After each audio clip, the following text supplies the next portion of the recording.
ଗୀତ ସଂହିତା ଅଧ୍ୟାୟ 82। ଆସଫ୍ର ଗୀତ।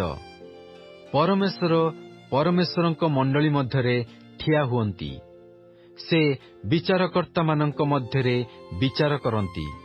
ତୁମ୍ଭେମାନେ କେତେକାଳ ଅନ୍ୟାୟ ବିଚାର କରିବ ଓ ଦୁଷ୍ଟମାନଙ୍କର ମୁଖାପେକ୍ଷା କରିବ? ତୁମ୍ଭେମାନେ ଦରିଦ୍ର ଓ ପିତୃହୀନମାନଙ୍କର ବିଚାର କର। ଦୁଃଖୀ ଓ ଅକିଞ୍ଚନମାନଙ୍କ ପ୍ରତି ନ୍ୟାୟ ବ୍ୟବହାର କର। ଦରିଦ୍ର ଓ ଦିନହୀନମାନଙ୍କୁ ରକ୍ଷା କର।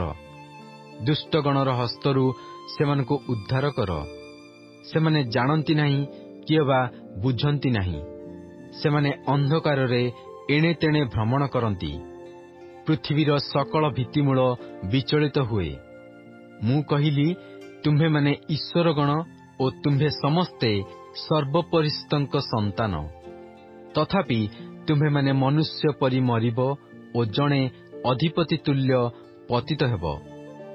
ହେ ପରମେଶ୍ୱର, ଉଠ, ପୃଥିବୀର ବିଚାର କର, କାରଣ ତୁମ୍ଭେ ସବୁ ଗୋଷ୍ଠୀମାନଙ୍କୁ ଅଧିକାର କରିବ।